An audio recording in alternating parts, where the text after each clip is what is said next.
Oh man, Nelly, I'm not doing too good.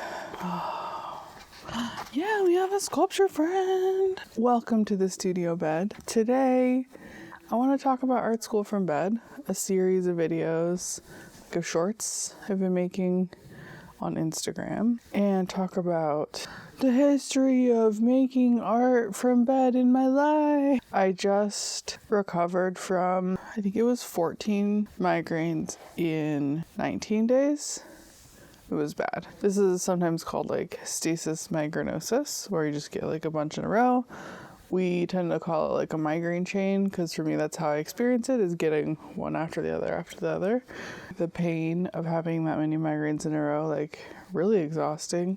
But it's also like, once I get better, like once the neurologist sends me a bunch of steroids and I go on the steroids for a while, like I recover.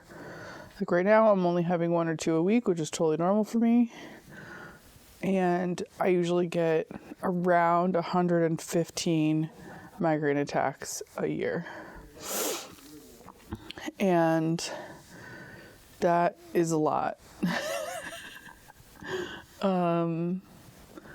That's like way more than you need to be considered to have a serious disability from migraine. Saying it out loud, sometimes I don't realize like quite how disabled I am. And then I talk about it and then I'm like, oh right, I'm weird. So I'm very chronically ill. How do I make art? In bed, because I spend a lot of my time in bed. So a lot of my art practice involves things that like don't make a mess, that are easily like paused or put away, textiles, paper, digital work. Like my whole art practice is basically tailored to body being in bed a lot. I started making this series called Art School from Bed because I was starting a new project. One of the very first Art School from Bed videos is about iteration and repetition from the blank page. So like once you start something, once you get past that first page, what do? Blank page defeated, but now what? It's Art School from Bed. Once you take the leap and make a new thing, a new basket, a new drawing, a new video, it might suck. But don't worry, first drafts are supposed to suck. First drafts are when we just get it all out. We get moving, we get making, we learn to trust ourselves and our process. But where do we go from here? Try this.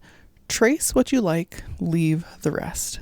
Tracing, or other ways of copying, help us explore and experiment, because copies are never exactly the same. And all those mistakes and happy accidents lead us to new discoveries. Use tracing paper. Retype the same story again. Take a picture of your painting and draw on top. Repeat the choreography that feels best in your body. Edit the same video clips again. Repeat yourself. It's how we learn. And it was from this first video that I realized that Art School from Bed is sort of about demonstrating how I make art for my chronically ill disabled body, and also just talking about the particular challenges of making art as a disabled person, and also just demonstrating to people that you can do it. I think a lot of people in the comments, I've noticed, see themselves reflected in the videos in a lot of different ways. Some ways I was expecting and some I definitely was not. One of the first of the Art School from Bed videos that really blew up was about mental health. This is my #1 tip for making art when your mental health is rough as fuck. Make the texture of your mood. It's Art School from Bed. When I'm being crushed by intrusive thoughts and confusing feelings, I go straight to cardboard. Every art process has its own textures and peculiarities. Different materials demand different levels of precision and energy and feel different in your hands. So when you're in a bad mental health moment, pay attention to the texture of the feelings. Torn and clenching, ripped and held together, rough and hollow. Sometimes the feeling is delicate and fleeting and I rip paper and build with glue. But sometimes the feelings are tough and enduring and I shred cardboard and build with staples. Feel the texture of your feelings. Find the shapes of your mental health and build art from there. I think both because I had a good format now, pointing out a kind of disability health status, relating that directly to an art practice, having the intro, and then doing a longer demonstration or tutorial, something that you could do from there. That video really took off. But I've also noticed that mental health has become like the disability du jour. It's the disability experience that most people identify with. And so when I make disability specific videos but that focus on mental illness, more people tend to like, comment, subscribe, which is good to know going in when I'm making a video that like mental health chat is gonna be the one that gets the most. That doesn't make them the most important. It just, sort of calibrates my expectations for other videos. Chronically ill and sick of advice that says you have to be consistent to be an artist? Me too! So how do we develop an art practice when we have fluctuating energy levels? It's art school from bed. Level 1. Experience constraint. This time is a critical creative ingredient, not just because I need to recharge, but because it provides constraints. Constraints fuel creativity, and disabled, chronically ill, mentally ill, fat, and neurodivergent lives are brimming with constraint. Level 2. Practice imagining. No matter what shape your imagination takes, you can imagine. Go big. Make epic art in your mind. What does it feel like, sound like? Who would experience it with you? What would it mean? Level 3 is for marking and doodles. Dancers practice choreography at lower energy levels by marking. Find a lower energy practice mode for your art. Level 4, make the thing. We've got energy. We have practiced and imagined and rested. Let's make the thing. Level 5 is present and share. There's a lot of emotional labor in telling the story of the work so folks understand what they're seeing. How do you create art with fluctuating energy levels? I love this video. The audio is terrible. It was before I bought a new microphone. I think that this idea of like chronically ill art making is happening in these different valences of energy helped me communicate what in reality is like a very fluid experience that does not have discrete steps in it. When communicated with discrete steps, I think helps other people identify those different levels in themselves. One of my favorite comments from this video is, I've been dealing with terrible art block lately on top of mountains of self-doubt. Shaking things up might help be the step that I need. So I've noticed that the videos sort of just act as whatever kind of mirror people need in the moment, which I guess is kind of true of all media, all content online, but it is good for me to be aware of that when I'm making and sharing the videos, 80% of the video is just me being there doing something, and only 20% of the video is really like me classically educating people on particular kinds of art process, which is not something I expected going into the project. I definitely thought that I will teach people how to do a thing in a very like practical way, but it's become less strictly practical and more making space for people to feel seen, I guess, and not in a strictly like representation matters in our corporate illustration and the homepage, the photographs on our homepage, like not that like that. But I have noticed people feeling, or at least commenting. The comments are the only way I can really like understand how people are experiencing it. But it does seem like the goal of communicating that disability as an artistic constraint is just as interesting and valid as any other kind of artistic constraint that people either just have or artificially introduce into their art practices.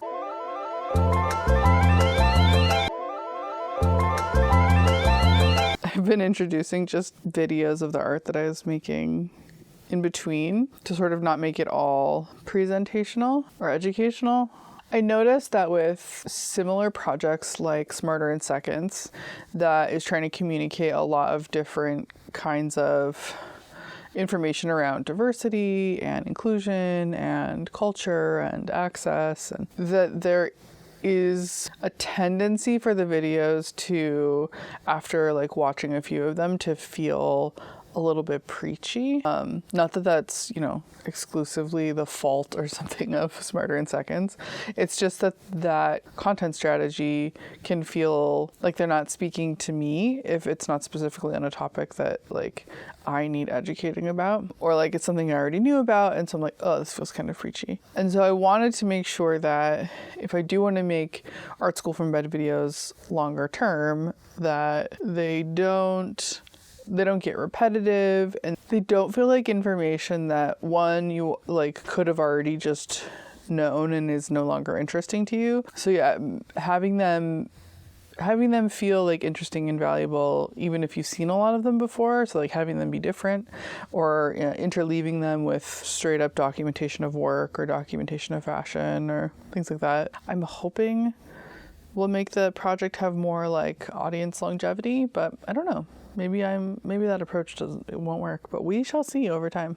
Struggle with perfectionism and end up making nothing? Try this. Ask yourself, what happens when It's art school from bed.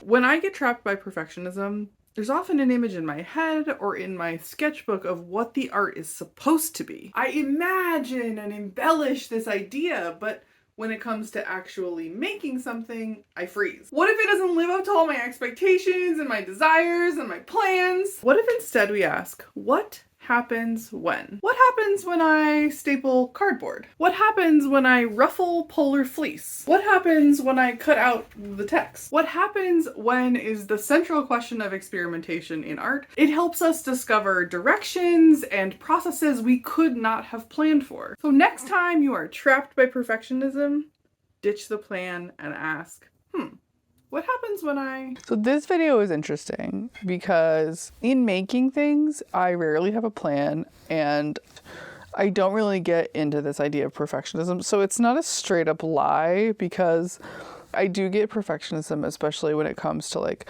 applying for grants, like my art interacting with the world. Like that's the part where I get really like obsessed with like things going right. But actually in making things, I don't really experience this that much, but I have seen other people really struggle with it. And especially like I noticed people in the comments talking about it a lot, especially like people with ADHD. So the video is meant to be, this is the way that I approach my entire art practice. But yeah, it was one of those where I was like trying to bridge the gap between like what I actually experience as an artist and how my art practice might be able to teach people who experience things like perfectionism, for example, like in their art practice. Art School from Bed fam, I totally need your help. I've been developing this new series with these cardboard landscapes.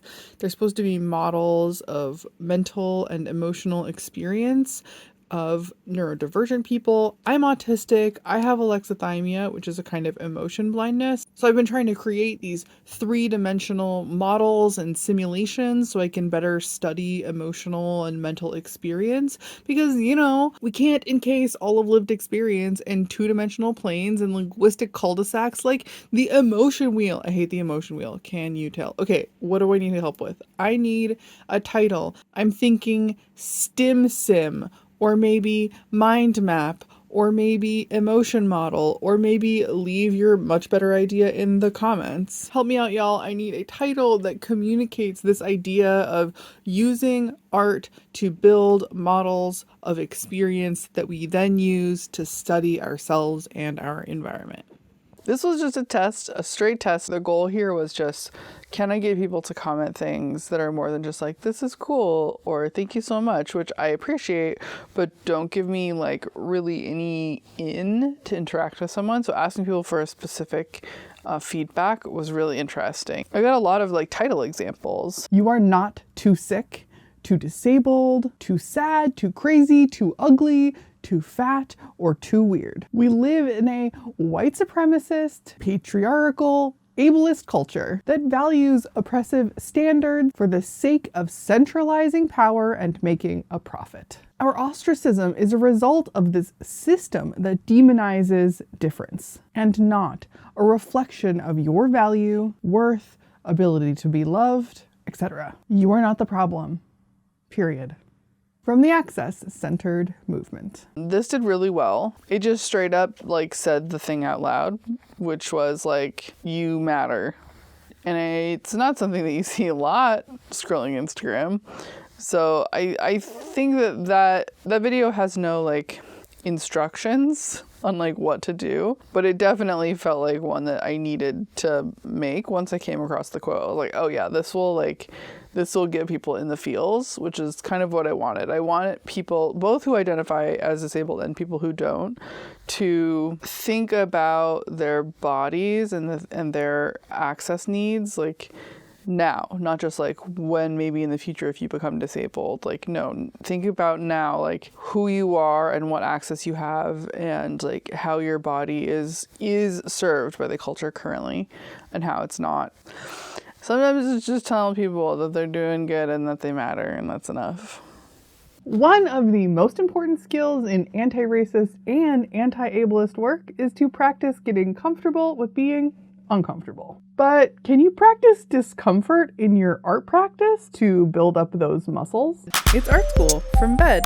Let's make a drawing. But every time you get that no, I don't like it feeling, instead of starting over, undoing, or erasing, you just keep the thing you don't like. Try this a bunch of times. Make a bunch of pieces that don't really go with your aesthetic. Make a bunch of pieces you're not totally comfortable showing other people. And then show them. I don't like it. Using your art practice to practice discomfort means that next time you have to sit and listen and participate in restorative conversations, it might be a little easier with those extra muscles. You'll already be building the skill of discomfort.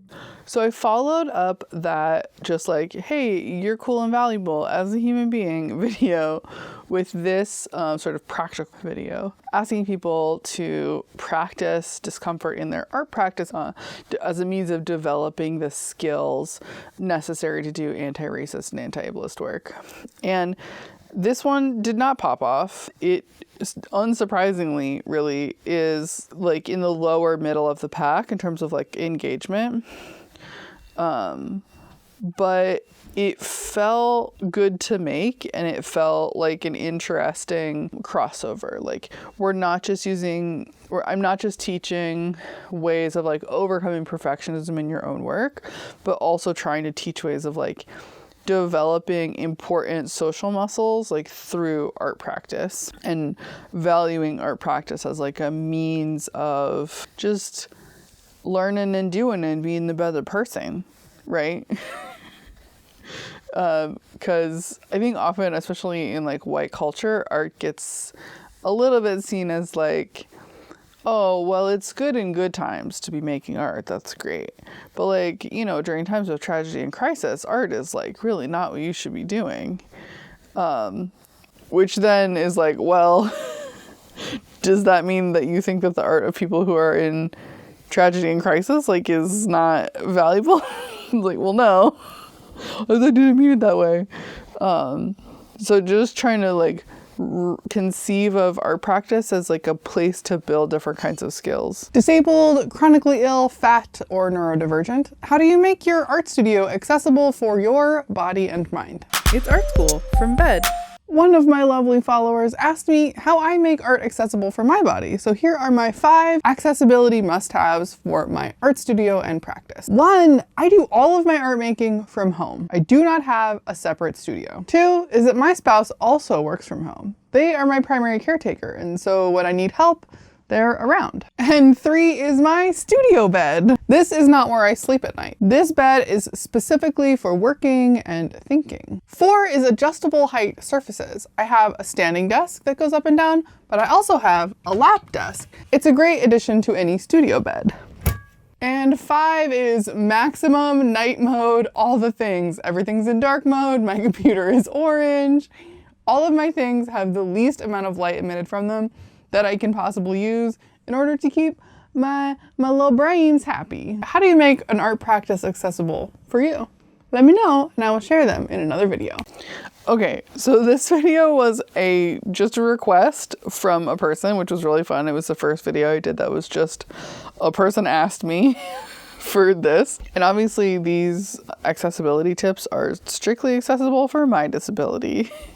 Like, for example, shooting this video when I am still recovering from a chronic illness flare and we are just in bed with a sculpture and a dog. That's how I'm making videos accessible to me. But it's also really nice in the comments, people talking about like how they set up their easel and how they have different kinds of like splints. People who like to work on the floor. Some people who have, you know, who have made bigger or smaller desks for themselves. it expands the notion of accessibility from you need it to work with a visual screen reader and you need a wheelchair to be able to get into it, into something that is like more diffuse, and trying to change people's perception of access from just a special thing that we do for special people to just like a thing everybody does all the time. Disabled math is calculating how much every event and action will cost me in migraine time. There's a trend about boy math and girl math, and then there was gay math, and then I think it was gay math that I was like, okay, I guess I'm getting in on this. And there were some people who did not like this video. It's one of the lowest watched, lowest liked videos in the series. And I got some like very aggressive hate comments on it, both of which I thought were very funny. It was basically just people being like, imagine trying to like hang out on Instagram and seeing your dumbass. I don't think it's a part of disability that a lot of people think about. Doing math to pain time is not something that most people have to do in their lives. But it is a chronic reality of the chronically ill. And just trying to bring that like into the conversation more, I thought it was fun. Okay. So yeah, if you like outfit videos to like add a little gay to the party, showing off recent pieces. Having a bad mental health day? Delete your art. It's art school from bed. Sometimes you want your feelings to show on the outside as well as the inside. And for me, the physical exertion of destroying a piece of physical art that I spent time making is the only way I can really get relief from the buzzing in my head. And that's okay, because destruction can be part of the process. And this was the most recent one I did. And I wanted to bring back the sculpture that I had used, this like paper sculpture that I'd used in one of the bigger blow up videos as like a visual indicator. And then also I wanted to destroy something because I was feeling a little threadbare, right? I've been really sick for weeks. And I had this 20 minutes where I felt well enough to be like standing up looking at a camera. And I just really wanted to get some of that frustration out. And so I made this video. So yeah, those are all of the Art School from Bed videos. I'm definitely going to keep doing it. It's nice to be able to structure a whole little video around one small thought and not have to spend very much time shooting it or editing it. I think the process usually takes me an hour to like shoot and edit and color correct and everything and do the captioning. But yeah, I just wanted to share this project with all of you in this like chatty form. I'd love to hear what you think about it. If any of you have seen it, how it works for you, if it doesn't work for you, I really want to improve it and maybe do some longer form Art School from Bed videos here where we think about other artists who work from bed. One of the next videos I'm going to do for Art School from Bed is actually featuring an artist who I know, Dia Deer, who's going to teach us how to do sick dance, which is like a dance that we make from bed. Yeah, it's a fun project and I'm having fun doing it. And now I need to lay down because I am getting dizzy again. Okay. Bye.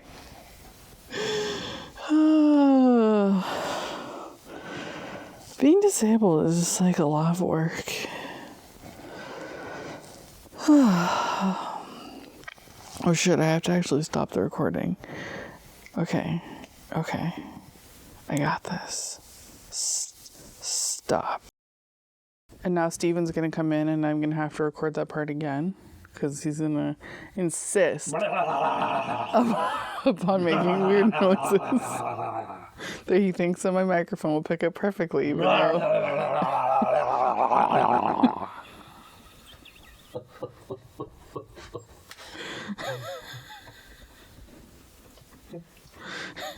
Well, the camera's only on one side, Steve.